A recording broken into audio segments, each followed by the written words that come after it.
Hola, ¿cómo están? Yo soy el Dr. Luis Huitrón y soy el curador en jefe de la exposición de la memoria de los criptojudíos en las artes decorativas.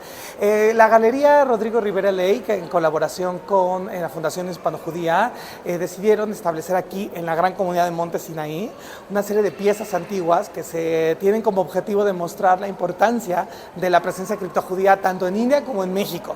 Entonces, lo que están viendo aquí van a ser una serie de cédulas acá atrás que les van a informar sobre cómo es la presencia criptojudía en México, desde la salida de la expulsión de Sefarad en 1492 hasta la llegada de los primeros conquistadores a México y las dos comunidades criptojudías que se hicieron, la de los Carvajal en 1596 y la de la Gran Complicidad hacia 1649. Entonces, a lo largo de estas cédulas de entrada, ustedes van a poder entender la historia del criptojudaísmo en México. Ahora bien, esto es la parte de las cédulas y de la información. Hemos hecho la selección de una serie de piezas de la Galería Rodrigo Rivera Lake que tienen que ver con la presencia de los judíos en diferentes partes, tanto de India como de Nueva España, que hoy es México. Aquí, por ejemplo, tenemos esta puerta de plata con esmalte de la India, de Udaipur, que es una pieza increíble, y la relacionamos nosotros en la curaduría con la mikve de Juliantla, porque como lo saben, en Juliantla hay una mikve, un baño ritual, por eso decidimos poner la puerta atrás de la fuente y la cédula de la explicación de la mikve de Juliantla, porque los criptojudíos, que fueron los hermanos Almeida y Fonseca, tuvieron una hacienda llamada Camapixtla y Cantarronas, que hoy es Taxco y que es Juliantla, y sus mujeres, sus esposas, hicieron la mikve para pues, el lavado ritual y la pureza, mantener la pureza. Entonces, por eso esta parte es importante. Luego tenemos acá unas columnas salomónicas, ¿sí?, que son de México del siglo XVIII, XVII, que representan, eran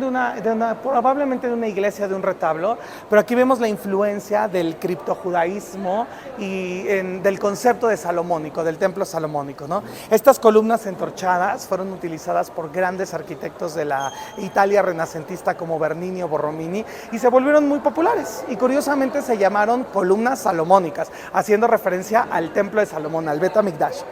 Luego, en esta parte, vamos a tener una serie de objetos que tienen que ver con la presencia de los judíos, tanto en México como en la India. Aquí tenemos un vargueño del siglo XVIII con incrustaciones de hueso, y de este lado tenemos un tocador también con incrustaciones de hueso, y algo muy importante que contiene la galería es esta yad para la lectura de la Torá, que es de Cochin, del sur de India, del siglo XVIII. Entonces, esta pieza es emblemática, muy importante, ¿no?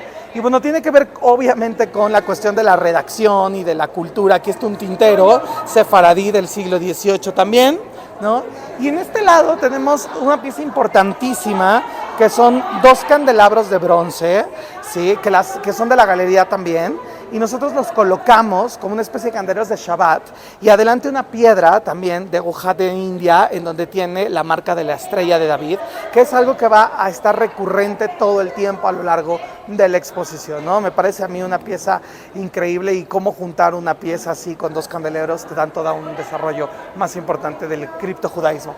Acá en las piezas estelares son dos puertas también de las juderías hindúes del siglo XVII y XVIII, y el diseño de la Maguen David es increíble, ¿no? Está la Maguen David también en el centro de la columna. La pieza fue elegida porque la galería tiene la Maguen David, y este es algo muy muy importante que está ahí, y también pertenece junto a la misma zona, ¿no? Tanto las puertas como la columna. Dos piezas hindúes increíbles, de gran talla. De este lado, gracias. De este lado acomodamos una serie de piezas que tienen que ver con el tiempo. Cuando los judíos salieron de Sefarad en 1492, muchos de ellos se llevaron las llaves de sus casas, y entonces aquí decidimos juntar un reloj de arena de la colección Chucho Reyes con una llave toledana sefaradita del siglo XVI, y juntarlas como un poco la alegoría del tiempo, cuánto tiempo ha pasado y cuánto tiempo ha transcurrido, y las personas no regresan y las llaves no retornan, ¿no? De este lado tenemos una pieza que es una tracería o mashoravilla en árabe, que tiene que ver con una casa sefaradí del sector de Gujarat, India también. ¿Dónde, perdón? India, esta parte, y aquí tiene la Maguen David y todo el entramado de piedra. Esta pieza fue complicada montarla, gracias a la gente de la Galería Rodrigo Rivera Lake se pudo acomodar en una base de metal porque pesa muchísimo, si se cae es muy peligroso. Y de este lado, un documento muy interesante, las familias judías o las familias criptojudías que querían ocultar su pasado judío y pasar a América, sacaban documentos llamados pureza de sangre. Las purezas de sangre eran una especie de pasaportes que las familias utilizaban para cruzar de España a México.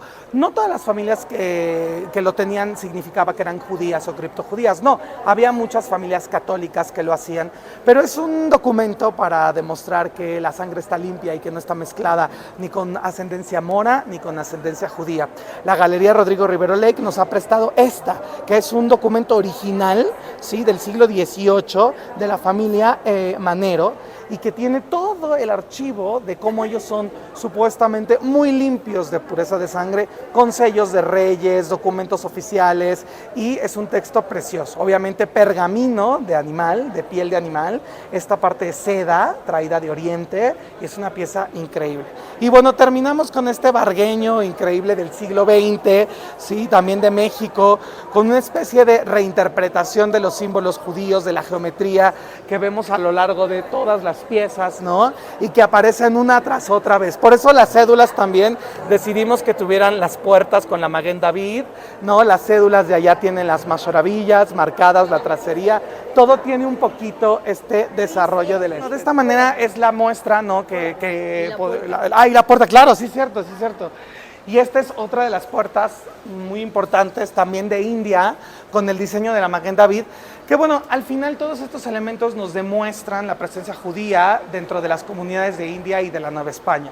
La verdad fue una selección muy cuidadosa del enorme acervo que tiene la Galería Rodrigo Rivero Lake, y que bueno, juntando todas estas piezas que en algún momento estaban descontextualizadas, arman toda una historia, ¿no? Y esta historia de las comunidades, del escribán, de la escritura, de la yad y de absolutamente todo. La puerta es increíble con sus aldabas antiguas, con sus estrellas de David, ¿no? Y bueno, todo está hecho a mano, obviamente. Está del siglo XVII o XVIII, ¿no? Y bueno, es impresionante contar esta historia, que además va muy bien con el mural de Belkin, que cuenta justamente la expulsión de Sefarad hasta cómo llegaron nuestras comunidades sefarditas aquí a México hacia finales del siglo XIX. Muchas gracias.